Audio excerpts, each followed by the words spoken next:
আসসালামু আলাইকুম, কেমন আছেন সবাই? আমি আল্লাহর রহমতে অনেক ভালো আছি। আজ একটা রেসিপি নিয়ে এসেছি। এটা একটু ইউনিক একটি রেসিপি। আমি ইন্ডিয়ান একটি চ্যানেলে এই ভিডিওটা দেখেছি।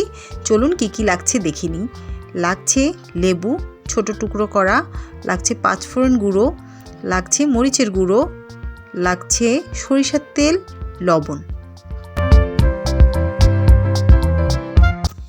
লেবুগুলো খুব ভালো করে প্রথমে ধুয়ে নিয়ে পানিটা ঝরিয়ে এভাবে ছোট টুকরো করে কেটে নিয়েছি। আপনারা চাইলে আরেকটু ছোট করে কেটে নিতে পারেন।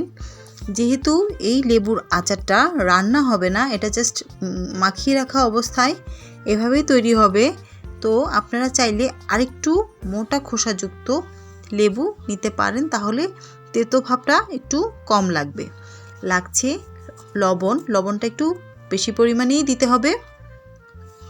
লবণটা দিয়ে দেওয়ার পর এখন আমরা দিয়ে দিব মরিচের গুঁড়ো। আপনারা এটা যতটুকু ঝাল অনুযায়ী যতটুকু খেতে চান সেই হিসেব করে মরিচের গুঁড়োটা এটার সাথে অ্যাড করবেন।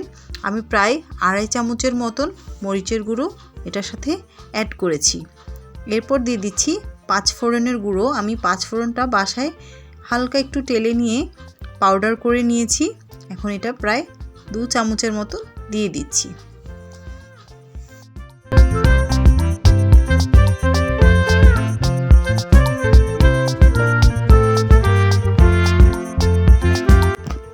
এখন সবগুলো মশলা খুব সুন্দর করে এই লেবুটার সাথে মেখে দিতে হবে এবং একটু হাত দিয়ে রসটা একটু চিপে বের করে দিতে হবে, তাহলে খুব ভালোভাবে মশলাটা ভেতরে ঢুকবে। যেহেতু আমরা এটা রান্না করছি না, জাস্ট মশলাটা মাখিয়ে আমরা 7-8 দিন এভাবে রেখে দিতে হবে এবং প্রতিদিন একটু একটু রোদে দিতে হবে।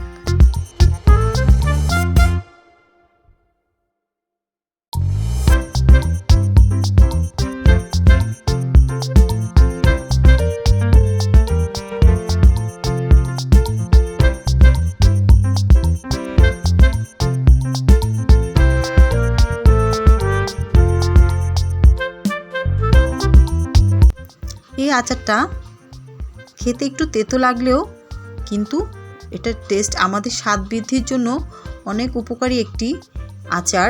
এখন দিয়ে দিচ্ছি সরিষার তেল। এটাতে একটু একটু করে সরিষার তেলটা মেখে মেখে দিতে হবে আর একটু হাত দিয়ে ভেঙে ভেঙে দিতে হবে। এটা হচ্ছে এই আচারটা আপনারা খিচুড়ি, সাদা ভাত এগুলো দিয়েই খেতে পারবেন। একটু তেতো লাগে খেতে, কিন্তু টেস্টটা খুবই ভালো আসে। আপনারা চাইলে এটার সাথে চিনিও অ্যাড করতে পারেন। যেহেতু আমি পুরোপুরি টক এবং ঝাল একটি আচার চেয়েছিলাম, তাই এটার সাথে আমি চিনি অ্যাড করিনি এবং একটু হাত দিয়ে কচলে কচলে দিতে।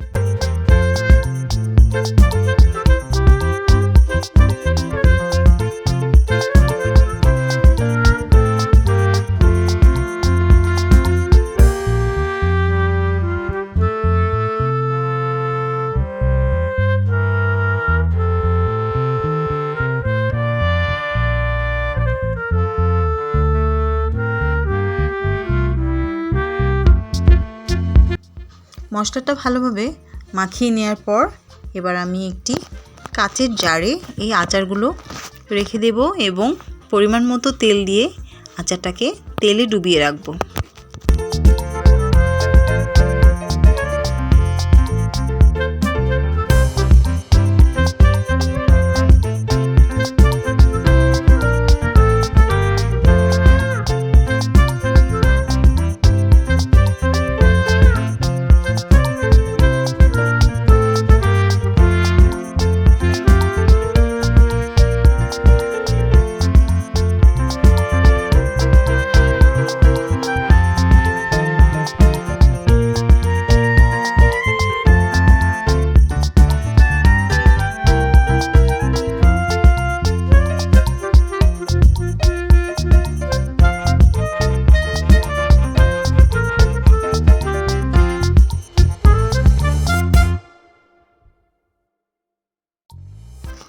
আচারটা জারে ভরার পর আমি প্রতিদিনই কমপক্ষে 7 দিন রোদে দেওয়ার ট্রাই করব এবং রোদ দেওয়ার পর 7 থেকে 8 দিন পর এটা হচ্ছে আচারের ফাইনাল লুক।